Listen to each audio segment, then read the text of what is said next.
Well, let's take this on. Let's speak to Rami Khouri, who's a professor at the American University of Beirut, joins us now from Beirut.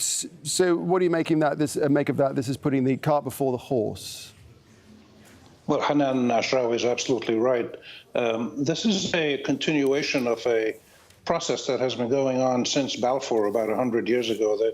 The tumultuous century from Balfour to Kushner is one in which officials in Western powers, back then it was England in World War I, now it's the United States, decide what they want to do in Palestine. And they decide the fate of entire people, the sovereignty of the land, the political rights of whoever happens to live there, who they can move in, who can they move out. And this is just another example of Western powers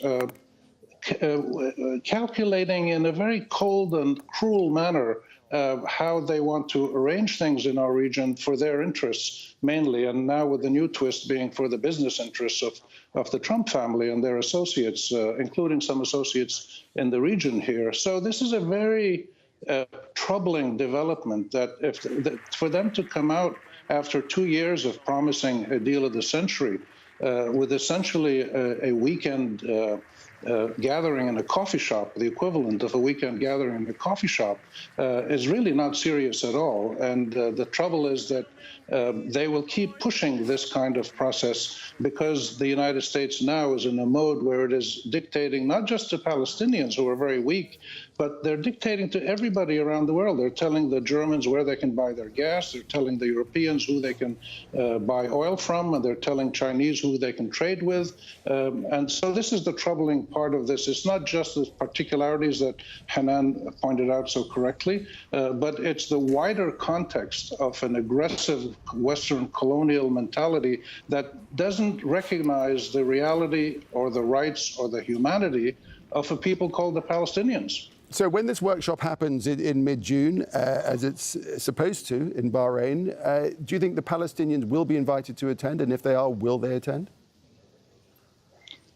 Well, knowing the way that the Trump administration has gone about this, they barely consulted the Palestinians, and the Palestinians in turn have refused to talk to them after the unilateral American moves. But the Trump administration will probably send an invitation to the Palestinian leadership or the various leaderships, but it's not really going to make very much difference if they attend or not, because the plan for this kind of gathering in the Trumpian world is for the U.S. to dictate what it feels is in the interests of the U.S. and what is in the interests of the Netanyahu wing of the Israeli government. This is the real sad reality that we deal with. It's really important to see the reaction of other major countries in the world. The United States probably can count on some of the Arab Gulf countries, Egypt, others attending because they're so dependent on it for security and arms and money and other things. But we need to look at the Europeans, the Russians, the Chinese, the Turks, possibly. Who else is going to be invited